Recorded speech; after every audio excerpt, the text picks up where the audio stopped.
नमस्कार, फिर पैसा बोलता है में आपका स्वागत है। आज मार्केट ऊपर नीचे जा रही है। जब मैं बात करने के लिए तैयार हो रहा था, निफ्टी 10 पॉइंट नीचे है, लेकिन एक समय 60 पॉइंट ऊपर था, एक समय 80 पॉइंट नीचे था।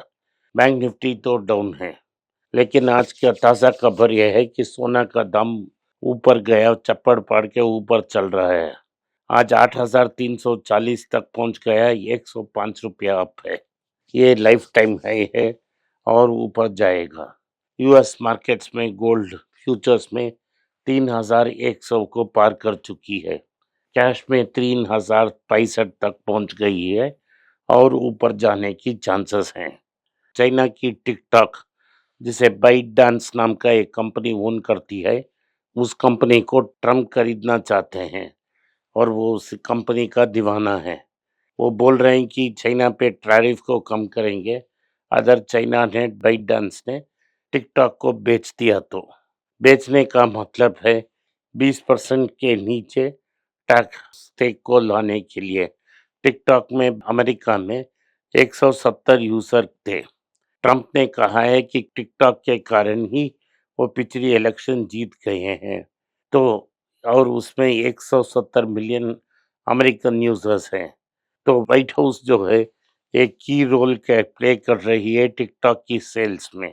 पोटेंशियल बायर्स जिन्हें जो बाई करने के लिए तैयार हैं, वो हैं LA Dodgers owner Frank McCourt, investment firm Susquehanna Capital, private equity firm KKR, ये स्टार्ट फर्म परप्लेक्सिटी, ये सब जाने के लिए तैयार हैं।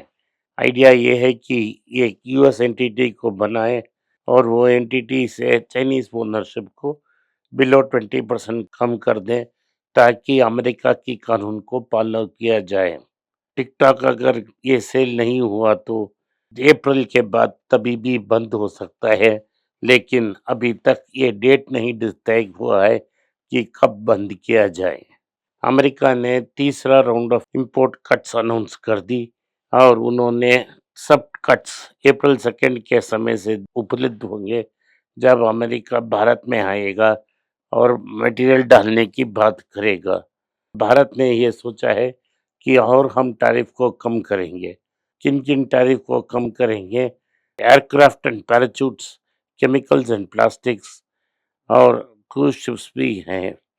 करंट इंपोर्ट ड्यूटीज जो हैं वो 5.5 से 10% हैं। इंडिया ने अमेरिका के अंदर टोटल और कंप्लीट सरेंडर अनाउंस किया है। उनकी गवर्नमेंट ये सोच रही है कि bourbon whiskey, scrap metals, motorcycles, ethernet switches और ग्राउंड व्हिसल्स पे ऑलरेडी टैक्स काटती है।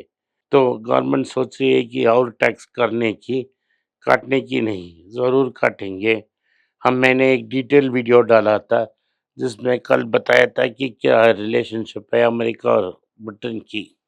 चाइना की बीवाईडी भारत में एक फैक्ट्री सेटअप कर रहा है जिससे वो कार गाड़ी बनाएंगे। ये कम्प्लीटली इलेक्ट्रिक व्हीकल लगभग 24 लाख के आसपास है और ये तेलंगाना में एक फैक्ट्री शुरू करने वाले हैं। उन्होंने 2-3 साइट को देख लिया, जल्दी ही एक साइट को फाइनलाइज करेंगे। अभी उन्होंने कहा है कि वो हैदराबाद से ही ऑपरेट करेंगे, हैदराबाद से ही मैन्युफैक्चर करेंगे। और बीवाईडी एक भारत में 20 गीगावाट की बैटरी मैन्युफैक्चरिंग प्लांट तैयार है। Part of the broader expansion plant में हो है। और नेक्स्ट 5-7 ईयर्स वो 6 लाख कार्स बनने वाले हैं। टेस्ला में इंडिया में अभी गोल मार दिया है मस्क ने। अभी एक शोरूम ओपन कर रहे हैं मुंबई में, जहां से वो इम्पोर्टेड कार सेल करेंगे। सो जो गाड़ियां चाइना वियतनाम में बन रहा है, वो गाड़ी भी भारत में आ सकता है। सो मस्क ने कहा है कि टेस्ला भी टैरिफ से हट हो रही है, क्योंकि उनको इनपुट सेवरल कंपनीज दे रहे हैं और ये भी हमको टैक्स आ जाएगा। मस्क ने कहा है कि भारत ये की मार्केट होगी। 5.7 यूजर्स यूज करेंगे स्टारलिंक को। जियो और एयरटेल के पास स्टारलिंक को मार्केट करने का नोटिस है। अभी तक भारत में उसका लाइसेंस नहीं है, लेकिन जो ब्रॉडबैंड एयरटेल और जियो दे रहे हैं, ये $5 से $7 कॉस्टली होती है। मुझे 1 साल की पेमेंट देना चाहिए। बाद में इंडियन टेलीकॉम ऑपरेटर्स जो आज ऑफर दे रहे हैं वो 5 से $7 की बिलिंग हर मंथ कर रहे हैं। जो स्टारलिंक है उससे 2 गुना होकर $8 से लेके लगभग $20 तक आ सकता है। सैटेलाइट ब्रॉडबैंड के कारण जियो और एयरटेल का बिजनेस अफेक्ट नहीं होगा क्योंकि उनके पास हाई वॉल्यूम कस्टमर्स हैं। Central first half of India central government पहले हाफ में 8 लाख करोड़ का खरीदने बॉन्ड को बेचने का फैसला किया है। ये बॉन्ड बेचने का मतलब है सरकार कर्ज ले रही है। ये टोटल अकाउंट करेगा 54% of borrowing. This is slightly higher than the amount borrowed in the first half of the current year क्योंकि एक्सपेंशन है और एक्सपेंशन से क्रेडिट से ही मीट किया जा सकता है। तो बोरोइंग टारगेट ऊपर उड़ने से बैंक्स की जो रेट्स मांगेंगे वो ज़्यादा हो सकती है और बॉन्ड रेट्स ऊपर जा सकती हैं। Total gross borrowing of the market में 11,050 लाख करोड़ है। इससे प्राइवेट सेक्टर और स्टेट गवर्नमेंट पे भी प्रेशर पड़ेगा और इंटरेस्ट रेट बढ़ेगा। तो आरबीआई इंटरेस्ट रेट कट करने से कोई सॉल्यूशन नहीं आएगा क्योंकि रेट्स बहुत ज़्यादा हैं। लोग डिपॉजिट के लिए फाइट कर रहे हैं। इंडिया की retail investors millions of rupees lose कर रहे हैं स्टॉक मार्केट स्कैम की। इंडिया में 9 ईयर की स्टॉक मार्केट रैली में कई मिलियनर्स बने हैं, लेकिन एक दो ऐसे लोग हैं जो अमेरिकन एक्शन से कस्टमर से बात कर कर पैसा मांग रहे हैं और इनफॉर्मली ट्रेड कर रहे हैं। उन्होंने एक आदमी को बैंकरप्ट कर दिया है केरला में। लगभग एक ही आदमी से 11 करोड़ का लॉस है। इसका नेम है सरस्वता और एक रेडियोलॉजिस्ट हैं। क्यों इंडिया में टारगेट कर रहे हैं? क्योंकि इंडिया में रिटेल पार्टिसिपेशन है ही है और 18% मार्केट रिटेल इन्वेस्टर भारत में इसीलिए टारगेट हो रहे हैं क्योंकि उनकी share holding 18.2% of total stocks हैं। ये डायरेक्टली और वाया म्यूचुअल फंड्स हैं।